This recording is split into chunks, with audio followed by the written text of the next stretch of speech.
नमस्कार, आप देख रहे हैं टीवी24 और मैं हूं आपके साथ अनन्या मिश्रा। दबंगई का बड़ा मामला राजधानी भोपाल की तहसील बैरसिया के ग्राम बबचिया से निकलकर सामने आ रहा है।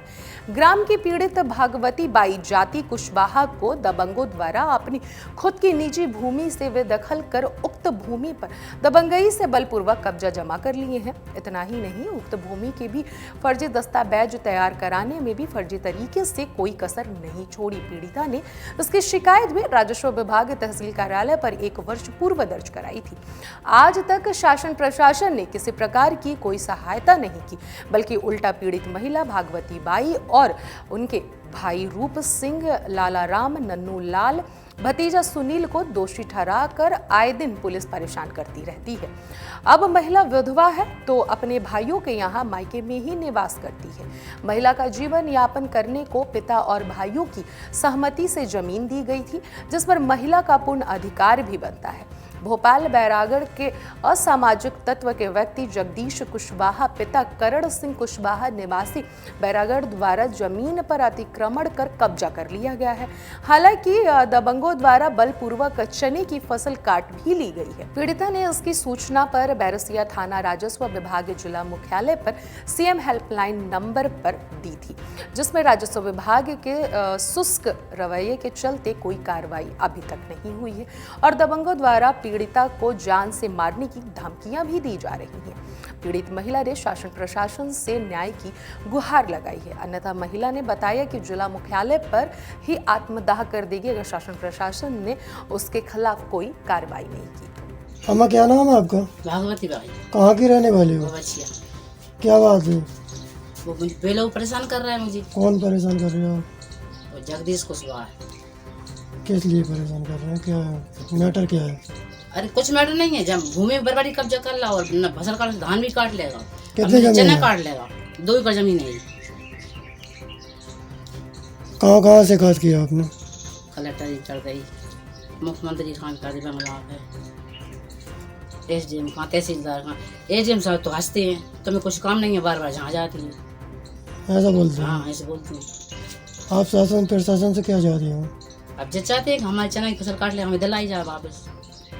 कब काटी?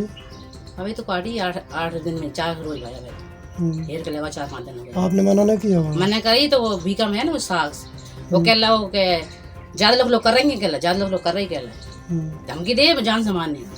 उन्नाव जिले में स्वास्थ्य विभाग की उदासीनता के चलते जनपद में मानक विहीन अस्पतालों की संख्या बढ़ती हुई जा रही है। जिले का जिम्मेदार स्वास्थ्य विभाग ऐसे अस्पतालों के विरुद्ध कार्रवाई न करके उनसे सेटिंग करने को मोटी रकम वसूल कर रहा है, जिसके चलते मानक विहीन अस्पताल लोगों के लिए कब्रगाह बने हुए हैं।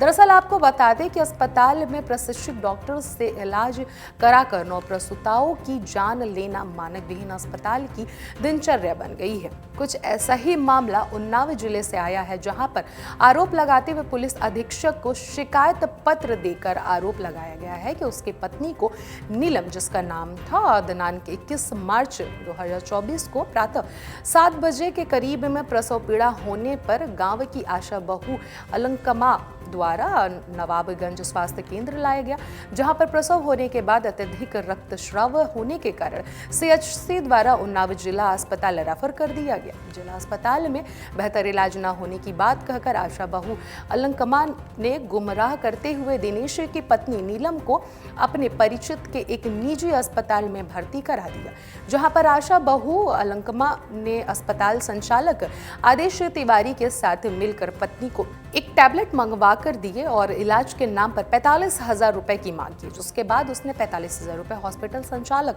आदेश तिवारी को दे दिए। कुछ देर बाद उसकी पत्नी की हालत गंभीर होने के चलते उल्टियां होते देख उसने अस्पताल संचालक आदेश तिवारी और आशा बहू अलंकमा से बात की, तो उक्त दोनों ने उससे कहा कि आधे घंटे के अंदर 25,000 रुपए और जमा करो, तभी तुम्हारी बीवी का इलाज हम करेंगे, वरना इलाज नहीं होगा। उसने किसी तरह अपने रिश्तेदारों की मदद से 25,000 रुपए लेकर अस्पताल प्रबंधकों को दिए, लेकिन इलाज फिर भी शुरू नहीं हुआ और इस दौरान उसकी पत्नी की हालत बिगड़ती चली गई और आशा बहू अलंकमा और अस्पताल संचालक आदेश तिवारी ने कहा कि तुम्हारी पत्नी का इलाज हम नहीं करेंगे, इसको यहाँ से ले जाओ। पत्नी की शारीरिक हालत अच्छा ना होता देख वह गिड़गिड़ाता रहा, लेकिन अस्पताल प्रशासन और आशा बहू ने एक ना सुनी उसकी। वहीं हॉस्पिटल में मौजूद महिला राजबाला ने उसको बताया कि तुम्हारी पत्नी का इलाज नहीं हुआ है। इलाज के नाम पर रुपए ऐंठने को लेकर आशा बहू अलंकमा अस्पताल संचालक बात कर रहे थे। पहले रुपया जमा करा लो, अभी महिला की मौत हो गई है, इनको यहाँ से रेफर कर दो। जिसके बाद आनन फानन में पत्नी को रेफर कर दिया गया। जिसके बाद अस्पताल संचालक और आशा बहू अलंकमा ने कहा कि तुमने पहले रुपए जमा नहीं किए, इलाज नहीं हुआ, उसमें मुझसे कोई मतलब नहीं है, तुम्हारी पत्नी को रेफर कर दिया गया है, यहाँ से लेकर चले जाओ। लेकिन तब तक मेरी पत्नी नीलम की मौत हो चुकी थी। यहाँ पर उन्नाव में जिस तरह से ये घटना घटित हुआ है, यहाँ पर हमारे संवाददाता इस पूरी घटना की जानकारी लेने पीड़ित परिवार के पास पहुंचे थे। ये पूरी खास रिपोर्ट हमारे संवाददाता से ली गई है। संवाददाता ने हमारी पूरी ये खास रिपोर्ट हमें दी है। मामला सर, हमारी एक बेटी थी, उसके बच्चा होने वाला था, तो दामाद हमारे नवाबगंज ब्लॉक लेके गए और उसके बाद में आशा बहू ने कोई ऐसी दवा पिला दी कि उसके ब्लीडिंग चालू हो गई। आशा बहू का क्या नाम है? अलकमा। ये कहाँ के रहने वाली हैं? ये ग्राम बघारी की रहने वाली है। अच्छा, उसके बाद क्या हुआ? उसके बाद में वो ब्लॉक वालों ने रिफ़र कर दिया उन्नाव जिला अस्पताल के लिए। ठीक।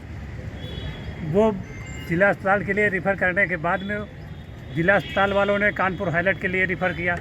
आशा बहू ने अपनी मर्जी से किसी प्राइवेट नर्सिंग होम में डाल दिया। प्राइवेट नर्सिंग होम का नाम क्या था? आराधना। हाँ, तो फिर वहाँ क्या हुआ? वहाँ डॉक्टर साहब ने 45,000 रुपये मांगे तो दिए गए। हाँ। कुछ देर ट्रीटमेंट होने के बाद में हाँ। उसने कहा कि 25,000 की व्यवस्था और करिए, नहीं तो दवा रुक जाएगी। हाँ। नाते रिश्तेदारों से 25,000 की व्यवस्था और की गई। 25,000 की व्यवस्था करने के बाद में फिर भी कोई ट्रीटमेंट सही ढंग से नहीं हुआ। फिर उसके बाद में जब वो आखिरी मरने वाली थी तब उन्होंने अपनी एम्बुलेंस बुला के बाहर निकाल दिया। इस बार आपने प्रार्थना पत्र कहीं ये दिया है? प्रार्थना पत्र अध्ययन में दिया था, कोई कार्रवाई नहीं हुई। तब हमने यहाँ उन्नाव में एसपी साहब को दिया। अभी के लिए बस इतना ही। देखते रहिए TV24।